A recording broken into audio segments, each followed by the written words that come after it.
Hi friends, welcome to சிட்டியை சமையல். எல்லோரும் எப்படி இருக்கீங்க? நாங்கள் நல்லா இருக்கோம். இன்றைக்கி நம்ம சேனலில் பூரி மசாலா தான் எப்படி செய்யுதுன்னு பார்க்க போகிறோம். சிட்டிகை சமையல் சேனலுக்கு சப்ஸ்கிரைப் பண்ணிடுங்க, மறக்காமல் பெல் பட்டனை கிளிக் பண்ணிடுங்க. வாங்க வீடியோக்குள்ளே போகலாம். கடாயை அடுப்பில் வச்சு 2 ஸ்பூன் எண்ணெய் விட்டுருக்கேன். எண்ணெய் நல்லா சூடானதும் 1/2 ஸ்பூன் கடுகு நல்லா பொரிஞ்சதும் 1 ஸ்பூன் கடலைப்பருப்பு சேர்த்துடலாம். கடலைப்பருப்பு கருகிடக்கூடாது. 2 நிமிஷம் பொன்னிறமாக வறுத்துடலாம். வறுத்ததுக்கப்புறமா கருவேப்பிலையை பிச்சு சேர்த்துருக்கேன்.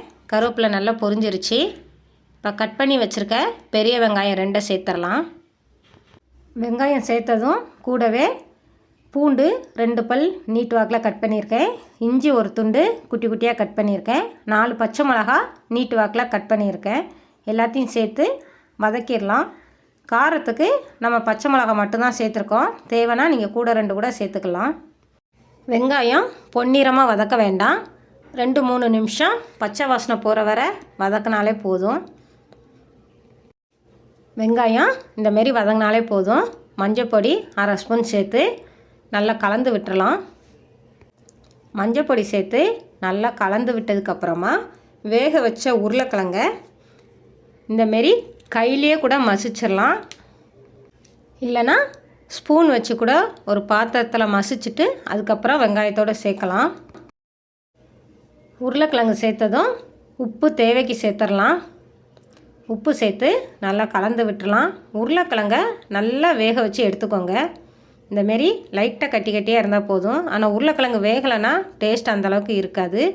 இப்போ கொஞ்சமாக தண்ணி சேர்த்துடலாம். இன்னும் கொஞ்சம் கூட தண்ணி சேர்த்துடலாம். கிழங்கு முங்குற அளவுக்கு தண்ணி வச்சாலே போதும். தண்ணியும் ரொம்ப சேர்த்துட்டா டேஸ்ட் அந்த அளவுக்கு இருக்காது.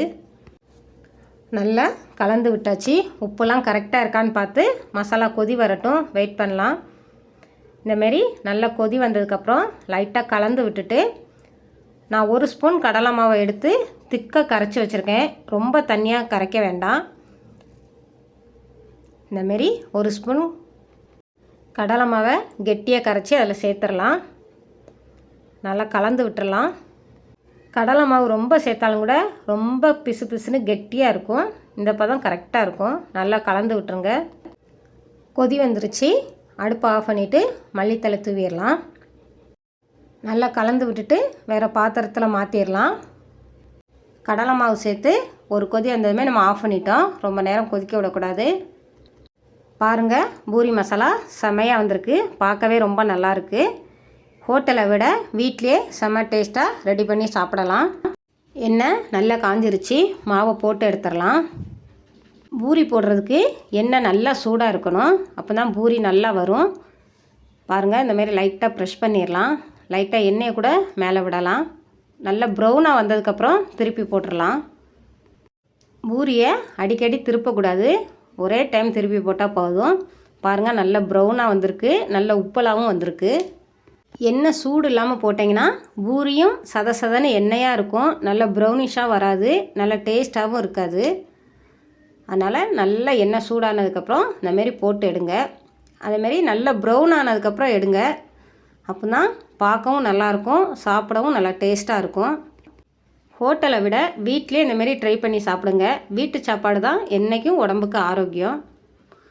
கண்டிப்பாக ட்ரை பண்ணி பாருங்கள். பூரிக்கு மாவு பிசையும் போது கொஞ்சம் ட்ரையாக பிசைங்க.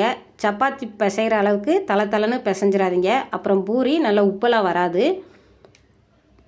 இந்தமாரி ட்ரை பண்ணி பாருங்கள். கண்டிப்பாக பூரி மசாலா செம்ம டேஸ்ட்டாக இருக்கும். ட்ரை பண்ணி பார்த்துட்டு எப்படி இருந்ததுன்னு கமெண்டில் சொல்லுங்கள். உங்கள் ஃப்ரெண்ட்ஸ் எல்லாருக்கும் ஷேர் பண்ணுங்கள். இந்த வீடியோ பிடிச்சிருந்துன்னா மறக்காமல் சிட்டியை சமையல் சேனலுக்கு சப்ஸ்கிரைப் பண்ணிடுங்க. பெல் பட்டனை கிளிக் பண்ணிடுங்க.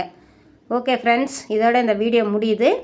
அடுத்த வீடியோவில் இன்னொரு ரெசிபியோடு பார்க்கலாம். லைக் பண்ணுங்கள், ஷேர் பண்ணுங்கள், சப்ஸ்கிரைப் பண்ணுங்கள். மறக்காமல் பெல் பட்டனை கிளிக் பண்ணுங்கள். பனைமரம் வளர்ப்போம், நிலத்தடி நீரை பெருக்குவோம்.